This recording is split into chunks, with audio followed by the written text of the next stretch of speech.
할렐루야. 추석 명절 잘 보내셨습니까? 오늘도 예수님과 함께 평안하고 행복한 하루 되시기를 축복합니다. 예수님의 흔적 62일째 예배입니다. 다 같이 사도신경으로 신앙 고백 드리시겠습니다. 전능하사 천지를 만드신 하나님 아버지를 내가 믿사오며 그 외아들 우리 주 예수 그리스도를 믿사오니 이는 성령으로 잉태하사 동정녀 마리아에게 나시고 본디오 빌라도에게 고난을 받으사 십자가에 못 박혀 죽으시고 장사한 지 사흘 만에 죽은 자 가운데서 다시 살아나시며 하늘에 오르사 전능하신 하나님 우편에 앉아 계시다가 저리로서 산 자와 죽은 자를 심판하러 오시리라. 성령을 믿사오며 거룩한 공예와 성도가 서로 교통하는 것과 죄를 사하여 주시는 것과 몸이 다시 사는 것과 영원히 사는 것을 믿사옵나이다. 아멘. 요한복음 17장 20절에서 26절까지 말씀입니다. 내가 비옵는 것은 이 사람들만 위함이 아니요 또 그들의 말로 말미암아 나를 믿는 사람들도 위함이니 아버지여 아버지께서 내 안에 내가 아버지 안에 있는 것 같이 그들도 다 하나가 되어 우리 안에 있게 하사 세상으로 아버지께서 나를 보내신 것을 믿게 하옵소서.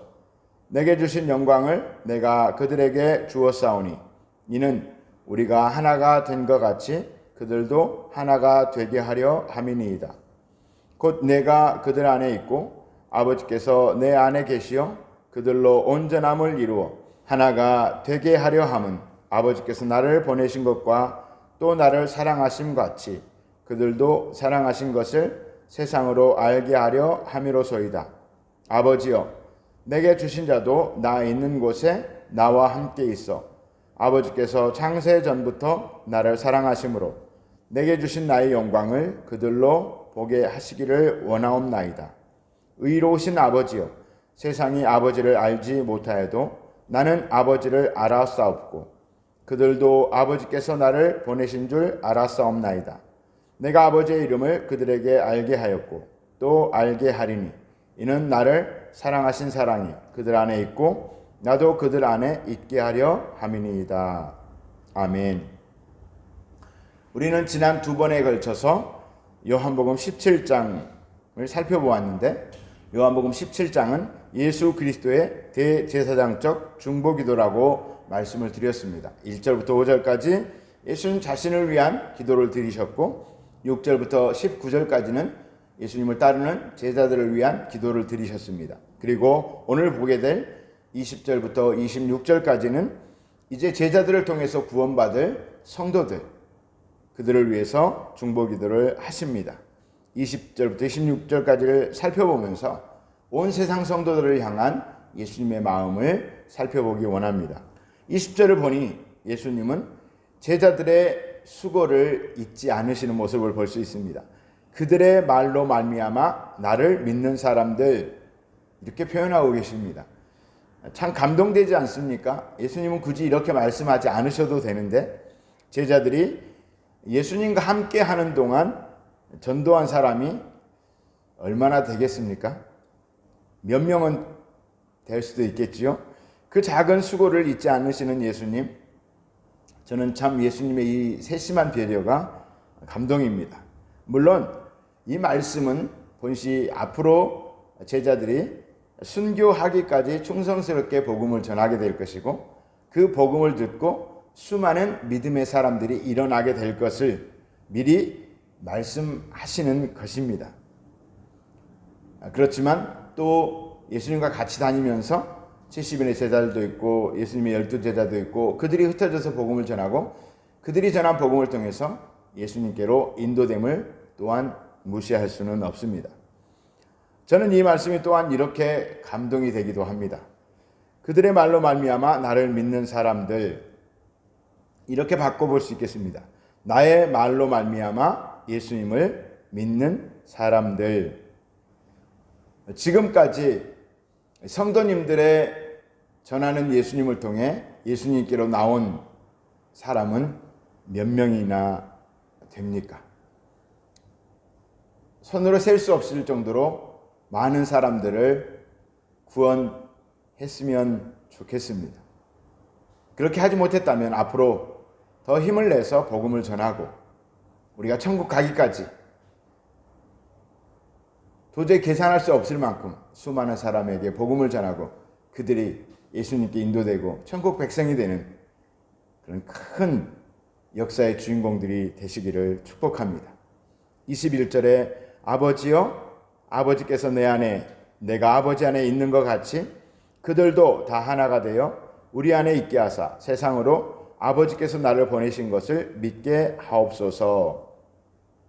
앞서 요한복음 15장에서는 포도나무 대신 예수님께 붙어 있지 않는 가지는 열매를 맺지 못한다고 말씀하셨는데, 가지인 우리가 복음의 열매를 맺기 위해서 첫 번째 조건은 포도나무 대신 예수님께 붙어 있는 것이다.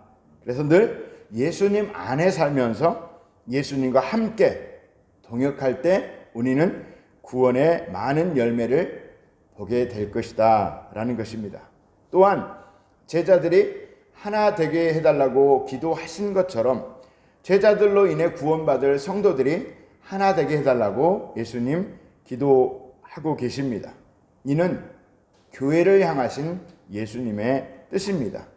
교회와 성도들의 힘은 거룩과 하나됨입니다. 그래서 예수님이 제자들을 보존해달라고, 악으로부터 경건하게 거룩하게 지켜달라고 기도하시고 또 그들이 하나 되게 해달라고 우리가 살펴본 바와 같이 말씀을 하셨습니다. 기도를 그렇게 하고 계시는 것이죠. 다시 말씀드립니다. 교회와 성도의 힘은 세상에 물들지 않는 거룩함과 또 우리 서로 하나 되는 것이 교회의 힘이라고 하는 것, 그것이 복음의 힘이라고 하는 것, 여러분 기억하게 되시기를 축복합니다. 그리고 우리가 예수님을 닮은 모습으로 세상을 살아가고 서로 하나 되는 모습을 보일 때 세상의 사람들은 예수님을 믿게 될 것이라고 기도하고 계십니다. 그런데 우리가 예수님을 안 닮은 모습으로 살고 교회가 분열되는 모습을 보이면 복음이 힘을 잃게 됩니다. 이것은 쉽게 생각할 일이 아닙니다.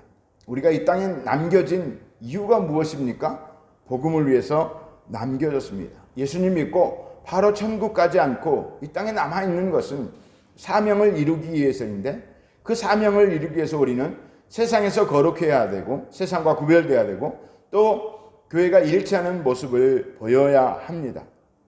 그런데 일치한다고 해서 우리끼리만 사이좋게 놀고 세상을 무시하고, 세상은 그러니까 세상에 사랑을 흘려보내지 않으면 세상은 절대로 구원받을 수가 없는 것입니다. 우리가 정말 세상과 구별된 삶을 살아야 하지만 구별되되 세상을 구분하고 왕따하고 버려두는 것이 아니라 세상에 대해서 책임을 가지고 그 핏값을 우리에게 찾는다라고 하는 두려움을 가지고 복음을 전해야 하고, 또 우리끼리는 서로 사랑하는 모습으로 말미암아 교회가 세상에 부러움이 되어야 하는 것입니다.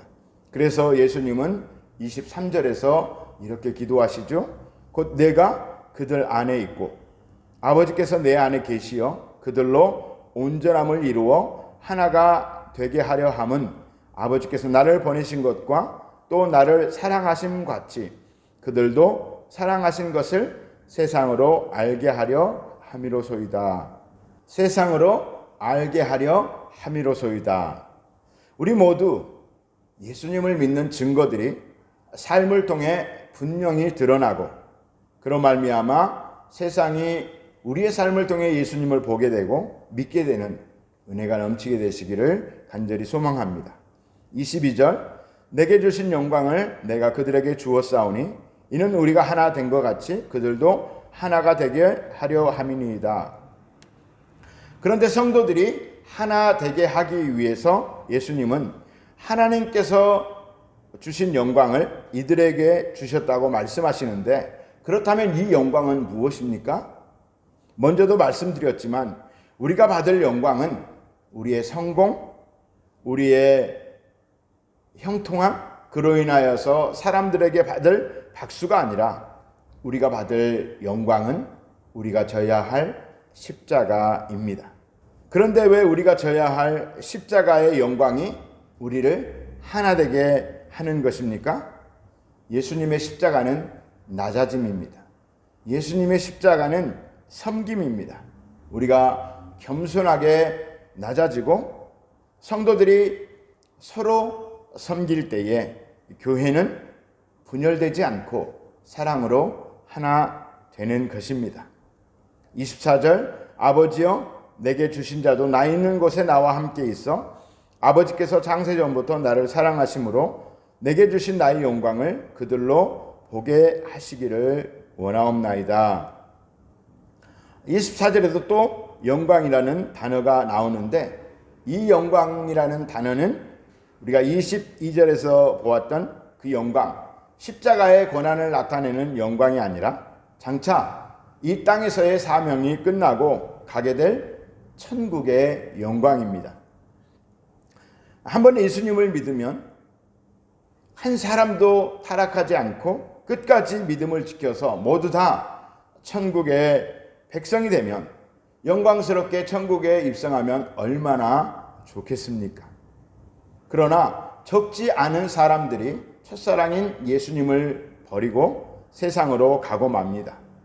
우리는 한 사람도 중간에 낙오하지 않고 예수님 계신 천국에 천사들의 환호성과 선배님들의 환영의 박수를 받으며 입성하여 영광의 면류관을 받아서 그 면류관을 하나님 보좌 앞에 벗어드리며 하나님께만 영광을 올려드리는 그런 은혜로운 삶이 되어야 할 것입니다. 우리 모든 성도님들이 예수님이 십자가를 지시고 사명을 다 완수하시고 다시 영광스러운 천국에 돌아가신 것처럼 우리도 이 땅에서의 사명을 다 마치고 천사들의 환호성을 들으며 선배님들의 칭찬의 박수를 들으며 하나님 앞에 나아가서 영광의 면류관을 받고 그 면류관을 벗어서 하나님 앞에 상급으로 올려드리는 그런 큰 보람과 축복이 우리 삶 평생에 있게 되시기를 축복합니다. 지금부터 이 영광의 면류관을 얻기 위해 분투하는 우리 모두가 되기를 간절히 축복합니다. 오늘의 묵상입니다. 하나됨을 위해 내가 져야 할 십자가는 무엇입니까? 교회에서 혹시라도 하나됨을 방해하는 나의 연약함은 무엇인가? 아니면 가정에서 가정을 화목하게 하지 못하는 나의 연약함은 무엇인가? 그리고 이웃들과의 관계, 친구들과의 관계, 회사에서, 학교에서 하나 되게 하지 못하는 나의 연약함은 무엇인가? 그것을 기도 가운데 발견하고 그것을 해결하고, 그리고 늘 어디 가는지 화평하게 하는 자 되어서 하나님의 아들이라 칭찬받는 우리 모두가 되기를 축복합니다. 이제 기도하겠습니다. 하나님, 추석 명절도 지나고 이제 일상으로 돌아갑니다. 주님께서 우리 모든 성도님들에게 강건함과 또 일상의 소중함을 알고 경건한 삶으로 하나님께 영광을 올려드리게 하여 주시고, 또 삶의 여러 가지 문제들 가운데 힘을 내서 그 문제를 기도로 극복하고 승리하게 하여 주옵소서. 우리의 기도의 영역이 점점 예수님처럼 동시몬적으로 퍼져나가게 하시고, 이웃을 위해서 또 구원받을 영혼들을 위해서 나라와 민족을 위해서 기도하는 우리 되게 하여 주시고, 또 그렇게 기도할 수 있기를 바랍니다. 오늘 이 시간 간절히 우리 성도님들을 위해서, 교회를 위해서, 나라와 민족을 위해서 기도하겠습니다. 또 자신의 문제를 가지고 주여 3창호 시간 기도하겠습니다. 주여, 주여, 주여.